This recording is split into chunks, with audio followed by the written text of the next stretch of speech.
महाराष्ट्राच्या राजकारणात 2025 आणि 2026 ही वर्ष अत्यंत निर्णायक ठरली. अनेक दशकांपासून विलग राहिलेले ठाकरे बंधू उद्धव आणि राज ठाकरे यांच्यातील मनोमिलन हा या काळातील सर्वात मोठा चर्चेचा विषय होता.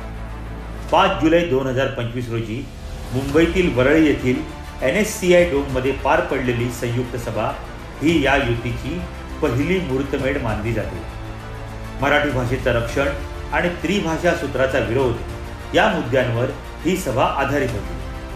परंतु या भावनिक आणि राजकीय गवगव्यानंतरही 2026च्या जानेवारी महिन्यात झालेल्या 29 महानगरपालिका निवडणुकांमध्ये विशेषतः मुंबई आणि ठाणे या बालेकिल्ल्यांमध्ये या युतीला अपेक्षित यश का मिळालं नाही याचं उत्तर शोधणं, आत्मपरीक्षण करणं ही या दोन्ही पक्षप्रमुखांसाठी अनिवार्य आहे. डेव्हिड ईस्टन यांच्या राजकीय प्रणाली सिद्धांतानुसार कोणत्याही राजकीय व्यवस्थेमध्ये इनपुट म्हणून मिळणारं जनतेचं समर्थन हे आउटपुट म्हणजेच ठोस धोरणं आणि कार्यावर अवलंबून असतं. या विश्लेषणात आम्ही कौटिल्याच्या अर्थशास्त्रातील राजधर्माच्या कसोट्यांचा वापर करून ठाकरे बंधूंच्या रणनीतीमधील त्रुटींचं परीक्षण करणार आहोत. वरळीचा मराठी विजय दिवस आणि युतीची पार्श्वभूमी. 5 जुलै 2025 रोजी वरळीच्या डोममध्ये उद्धव ठाकरे आणि राज ठाकरे एकाच व्यासपीठावर आले. या सभेला मराठी विजय दिवस असं नाव देण्यात आलं होतं. राज्य सरकारनं शाळांमध्ये इयत्ता पहिलीपासून हिंदी अनिवार्य करण्याचा निर्णय त्रिभाषा सूत्रानुसार घेतला होता.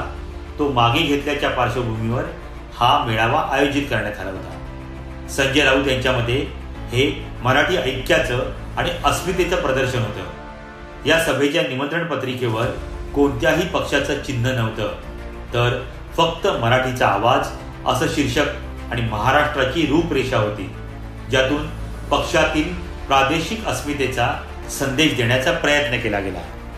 ऐतिहासिक राजकीय वैमनस्य आणि 2006चा संघर्ष या मनोमिलनाचं महत्त्व समजून घेण्यासाठी मागील 18-19 वर्षांच्या इतिहासाचा आढावा घेणं आवश्यक आहे.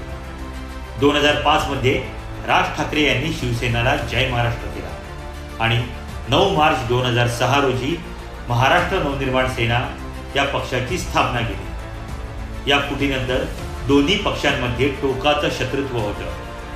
10 ऑक्टोबर 2006 रोजी दादरमधील शिवसेना भवन आणि मनसेचं कार्यालय राजगड यांच्या दरम्यान झालेल्या हिंसक चकमकीनं या संघर्षाची परिसीमा गाठली होती. दादरमध्ये पोस्टर लावण्याच्या वादातून पेटलेल्या या संघर्षात दगडांचा आणि सोडा वॉटरच्या बाटल्यांचा वापर झाला होता, ज्यामुळे स्वामी समर्थ मठात आलेले भक्त तासनतास अडकून पडले होते.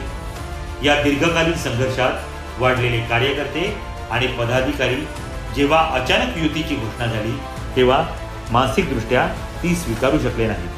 धोरणात्मक अगतिकता, युती घोषणेतील विलंब. राजकीय रणनीतीमध्ये वेळेला अनन्यसाधारण महत्त्व असतं. 5 जुलै 2025च्या वरळीच्या सभेनंतर युतीची अधिकृत घोषणा व्हायला तब्बल 5 महिन्यांचा कालावधी लागला. 24 डिसेंबर 2025 रोजी दोन्ही ठाकरे बंधूंनी संयुक्त पत्रकार परिषदेत अधिकृत युतीची घोषणा केली. या 5 महिन्यांच्या काळात केवळ उत्सव आणि कौटुंबिक भेटीगाठींवर भर देण्यात आला, ज्यामुळे मतदारांमध्ये आणि कार्यकर्त्यांमध्ये संभ्रमावस्था निर्माण झाली. कार्यकर्त्यांची नाराजी आणि जय महाराष्ट्र. 5 जुलै ते 24 डिसेंबर 2025 या काळात दोन्ही पक्षांच्या स्थानिक नेत्यांमध्ये जागा वाटपावरून प्रचंड ओढाताण सुरू होती. अनेक निष्ठावान कार्यकर्त्यांना, ज्यांनी वर्षानुवर्ष एकमेकाविरोधात रस्त्यावर संघर्ष केला होता, हे मनोमिलन पचनी पडलं नाही. परिणामी काही प्रभावी स्थानिक नेत्यांनी पक्षाला अखेरचा जय महाराष्ट्र करत विरोधी छावणीत विशेषतः शिंदे गट आणि भाजपामध्ये प्रवेश केला. कौटिल्यांच्या मते ज्या राजाचे अमात्य आणि सैनिक संभ्रमात असतात त्यांचा पराभव निश्चित असतो. या दिरंगाईमुळे विरोधकांना म्हणजेच महायुतीला आपली रणनीती आखण्यास आणि असंतुष्टांना आपल्याकडे वळवण्यास पुरेसा वेळ मिळाला. दुसरीकडे सभांचा सपाटा लावण्याऐवजी ठाकरे बंधूंनी काय केलं तर सहकुटुंब शाखा भेटींचा कार्यक्रम बरं, पक्षप्रमुख येणार म्हणून कार्यकर्ते गर्दी करतात, पण या गर्दीत सामान्य नागरिक आणि मतदार नसतात हे ठाकरे बंधूंना किंवा त्यांच्या रणनीतिकारांना समजलंच नसेल. परिणामी शाखा भेटीच्या वेळीची गर्दी किंवा शिवाजी पार्कवरील सभेची गर्दी मतांमध्ये परावर्तित झालीच नाही. महानगरपालिका निवडणुका 2026 आकडेवारीचं वास्तव. मुंबई महानगरपालिकेवर गेल्या 35 वर्षांपासून ठाकरेंची सत्ता होती, पण 2026च्या निकालांनी ही सत्ता उलथवून लावली. भाजपा हा सर्वात मोठा पक्ष म्हणून समोर आला, तर शिवसेना उभाटाचा बालेकिल्ला पार ढासळला. मुंबई महानगरपालिकेचे निकाल काय आले? भारतीय जनता पार्टीने 135 जागा लढवल्या आणि त्यांचे 89 नगरसेवक निवडून आले. स्ट्राईक रेट आहे 65.93%. शिवसेना उभाटा 160 जागा लढवल्या आणि 65 उमेदवार निवडून आले. त्यांचा स्ट्राईक रेट आहे 40.63%. एकनाथ शिंदेची शिवसेना 89 जागा लढवल्या, 29 उमेदवार निवडून आले. स्ट्राईक रेट आहे 32.58%. भारतीय राष्ट्रीय काँग्रेस 151 जागा लढवल्या, 24 उमेदवार निवडून आले. स्ट्राईक रेट आहे 15.89%. महाराष्ट्र नवनिर्माण सेना 53 जागा लढवल्या, 6 उमेदवार निवडून आले आणि स्ट्राईक रेट आहे 11.32%. या आकडेवारीवरून हे स्पष्ट होतं की मनसेने 53 जागांवर तोडजोड करून केवळ 6 जागा जिंकल्या, जो एक प्रकारे राजकीय हाराकिरीचा प्रकार होता. मनसेचा स्ट्राईक रेट केवळ 11% राहिला, ज्यामुळे राज ठाकरेंची किंगमेकर किंवा पोकळी भरून काढणारा नेता ही प्रतिमा मलिन झाली. महापालिकेत 35 वर्ष सत्ताधारी असलेल्या शिवसेना उभाटाचा स्ट्राईक रेटही अपेक्षेपेक्षा कमी म्हणजे 40%च राहिला. भाजपाने 89 जागा जिंकून मुंबईवर आपला भगवा फडकवला आणि ऋतू तावडे यांच्या रूपाने 44 वर्षानंतर भाजपचा महापौर मुंबईला मिळाला. इतर महानगरपालिकांमधील अपयश केवळ मुंबईच नाही, तर ठाणे, कल्याण, डोंबिवली, नवी मुंबई आणि भिवंडी येथेही ठाकरे बंधूंच्या युतीला मोठा फटका बसला. ठाण्यात 131 पैकी एकनाथ शिंदेची शिवसेना आणि भाजपाला 103 जागा मिळाल्या, तर शिवसेना उभाटा आणि मनसेला अवघ्या 2. कल्याण डोंबिवलीत 122 पैकी महायुतीला 103, तर शिवसेना उभाटा आणि मनसेला केवळ 16. नवी मुंबईत 111 पैकी महायुतीला 107, तर ठाकरे बंधूंना 3. नाशिकमध्ये 122 पैकी महायुतीला 98, तर शिवसेना आणि मनसे युतीला केवळ 16 जागा मिळाल्या.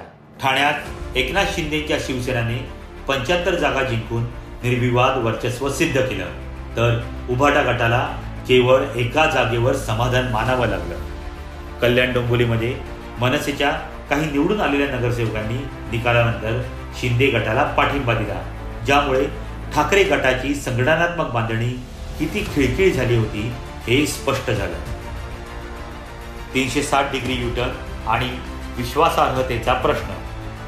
ज्या राज ठाकरेंनी मागील 15 वर्षात मातोश्री आणि उद्धव ठाकरे यांच्या कार्यपद्धतीवर, भ्रष्टाचारावर आणि मुंबई महानगरपालिकेतील कारभारावर अत्यंत बोचऱ्या शब्दांमध्ये टीका केली होती, मात्र वरळीच्या सभेनंतर 360 अंशांचा युटर्न घेत उद्धव ठाकरेंच्या नेतृत्वाचे गोडवे गायला सुरुवात केली.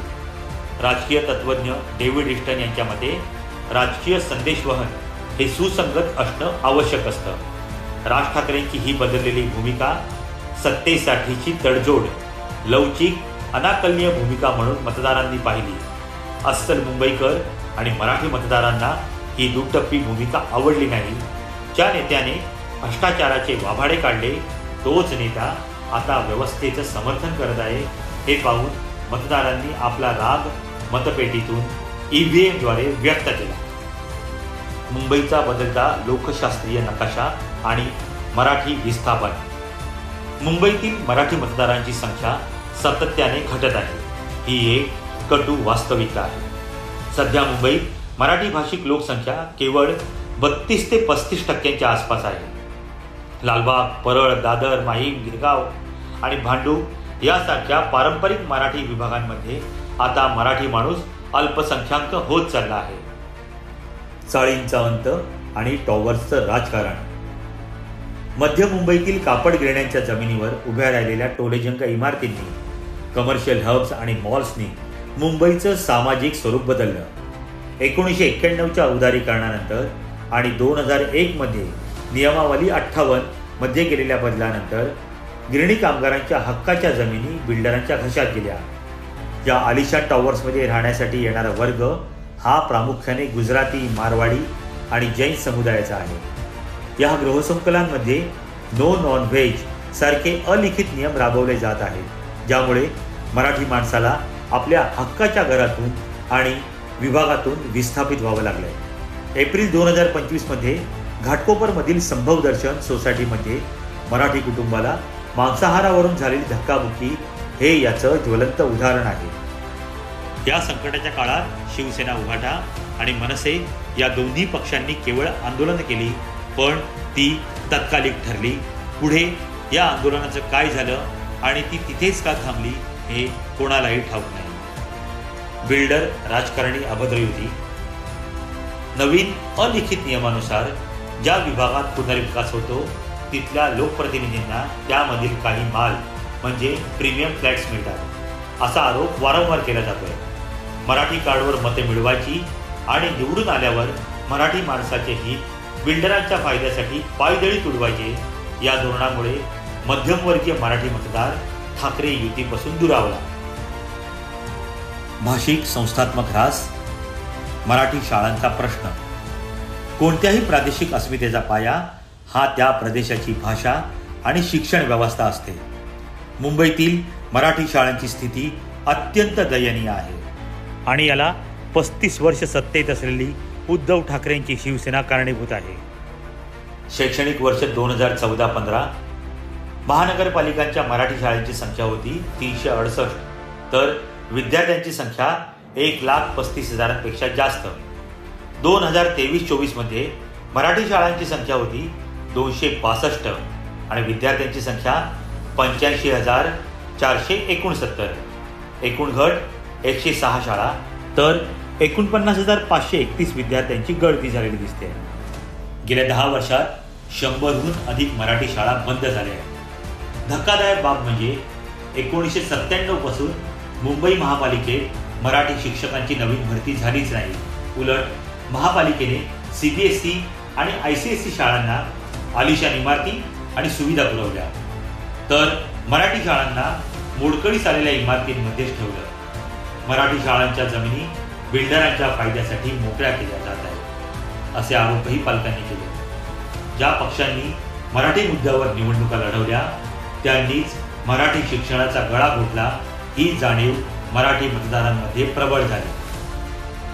प्रादेशिक अस्मिता. तमिळनाडू आणि पश्चिम बंगालची तुलना. ठाकरे युतीचं अपयश अधिक स्पष्ट करण्यासाठी तमिळनाडूतील AIADMK आणि पश्चिम बंगालमधील तृणमूल काँग्रेस यांच्या कार्यपद्धतीची तुलना करणं आवश्यक आहे. AIADMK तमिळनाडू. ठोस भाषिक धोरण. तमिळनाडू सरकारने सरकारी नोकरीसाठी तमिळ भाषेचा पेपर अनिवार्य केला आहे. जनकल्याणकारी योजना, अम्मा ब्रँडच्या खाली राबवलेल्या स्वस्त जेवण योजना आणि गरीब कुटुंबांना दिलेली थेट आर्थिक मदत. उदाहरणार्थ 2018-19 मध्ये 80 लाख कुटुंबांना प्रत्येकी 2,000 रुपये. यामुळे या पक्षाची पाळंमुळं खोलवर रुजली गेली आहेत. स्वायत्ततेचा लढा. केंद्रातील कोणत्याही सत्तेला तमिळ अस्मितेसमोर झुकवण्याची क्षमता या पक्षांनी जपली आहे. तृणमूल काँग्रेस पश्चिम बंगाल. बंगाली अस्मिता आणि विकास. ममता बॅनर्जी यांनी माटी माणूस या घोषणेसह बंगाली अस्मितेला विकासाची जोड दिली. महिला मतदार. कन्याश्री सारख्या योजनांमुळे 53% महिला मतदारांनी मोदी लाटेत देखील 2024 मध्ये TMCला मतदान केलं. भाषिक सक्ती. पश्चिम बंगालमध्ये सर्व शाळांमध्ये बंगाली भाषा अनिवार्य केली असून दुकानांच्या पाट्यांवरही बंगालीला प्राधान्य दिलं आहे. या उलट शिवसेना आणि मनसे यांनी मराठीचा मुद्दा केवळ निवडणुकांपुरता मर्यादित ठेवला. त्यांनी AIADMK किंवा TMC सारखी ठोस कायदेशीर आणि आर्थिक धोरणं राबवली नाहीत, ज्यामुळे मराठी माणसाला या पक्षांपासून सुरक्षितता वाटली नाही. रणनीतीमधील चुका आणि स्ट्राईक रेट. भाजपाचं मायक्रो प्लॅनिंग आणि 50 प्रमुख यंत्रणा अधिक सक्षम असल्याचं सिद्ध झालं. ठाकरे बंधूंच्या युतीने केवळ वरच्या पातळीवर भेटीगाठी घेतल्या, पण प्रभाग स्तरावर म्हणजे बूथ लेव्हलवर कार्यकर्त्यांचं मनोमिलन घडवून आणण्यात ते सपशेल अपयशी ठरले. केवळ भाजपावर आणि निवडणूक आयोगावर टीका इथपर्यंतच त्यांचा प्रचार मर्यादित राहिला. कौटिल्यानुसार राजानं नेहमी काळाच्या पुढचा विचार केला पाहिजे. ठाकरे बंधूंनी मुंबईतील बदलत्या लोकसंख्येचा आणि आर्थिक समीकरणाचा विचार कधीही केला नाही. ज्यावेळी मराठी टक्का कमी होत होता, त्यावेळी त्यांनी इतर समुदायांना सामावून घेणारं सर्वसमावेशक हिंदुत्व विकासाचं राजकारण मांडणं अपेक्षित होतं.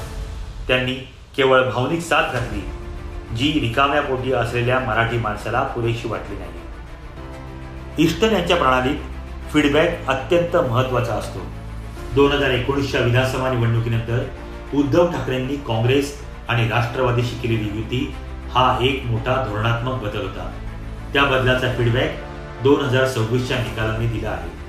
जनतेला दिलेला आउटपुट मराठी शाळांचं रक्षण, गृहनिर्माण हक्क हा त्यांच्या अपेक्षेपेक्षा कमी पडला, ज्यामुळे इनपुट म्हणून मिळणारे समर्थन कमी झालं. थोडक्यात ठाकरे बंधूंचं मनोमिलन हा एक भावनिक क्षण होता, पण तो यशस्वी राजकीय प्रयोग ठरू शकला नाही. विलंबाने केलेली युती, जागा वाटपातील चुका याकडे मनसेने देखील लक्ष दिलं पाहिजे, कारण ही युती मनसेसाठी सपशेल अपयशी ठरली. मराठी शाळांकडे केलेलं दुर्लक्ष आणि बिल्डर धार्जिनं धोरण यामुळे 35 वर्षांची सत्ता ठाकरेंच्या हातातून गेली. या प्रभावातून धडा घेऊन जर हे दोन्ही ठाकरे बंधूंचे पक्ष तमिळनाडू किंवा पश्चिम बंगालमधील प्रादेशिक पक्षांप्रमाणे ठोस धोरणात्मक काम करणार नाहीत, तर महाराष्ट्राच्या राजकारणात त्यांचे स्थान इतिहास जमा होईल.